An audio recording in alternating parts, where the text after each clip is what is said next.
I want to wrap up with another country that perhaps a fertile ground for Chinese exports, and that's India. September 2nd article in the Post, that's the Washington Post, traced a dynamic wherein efforts by the U.S. to friendshore production in India have been stymied by the fact that Chinese companies are important suppliers to Indian producers. How much of a concern should Indian reliance on Chinese suppliers be in our de-risking efforts? This is a really interesting development, and I'm glad we have a chance to comment on it. This is something that's going to play out over time because I think the Indians are just realizing the extent of the problem for them. India's imports from China have been growing twice as fast as their overall imports, and they now make up nearly a third of total Indian imports in a wide range of industries. Nearly two-thirds of Indian imports of electronic components, like circuit boards and batteries, come from China. China's share in Indian imports of chemicals and pharmaceuticals grew by more than 50% over the past 5 years.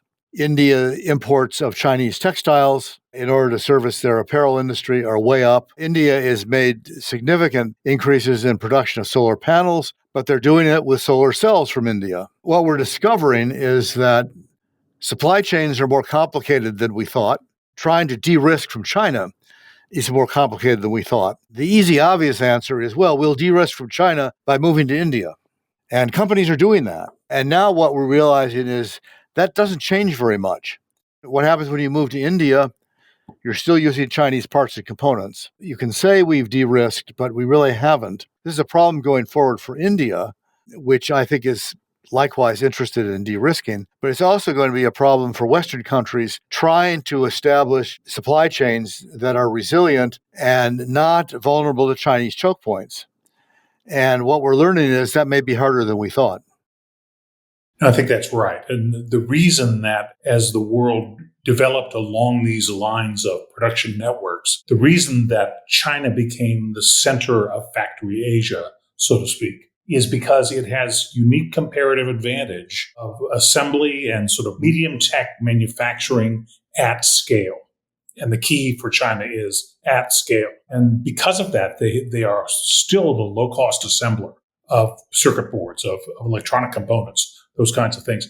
And they're very difficult to displace because they have such scale advantages that there aren't small producers, and standing up small producers to supplement them or eventually replace them is a very expensive and time-consuming option for final assemblers or branded manufacturers. It's a big problem that is just it's part of the nature of what the Chinese industrial economy is best at, comparatively best at.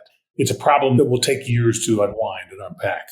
I mean, I think it's going to make people stop and think about what their investment plans are. It reminds me a little bit of this odd story that I heard years ago when I participated in a conference on sort of cybersecurity and data security in the early days before this was a huge thing. This was like year 2000, I think. And one of the stories that came out, a non-apocryphal story, was a financial services firm, a big one, got worried about data security and being able to protect its data.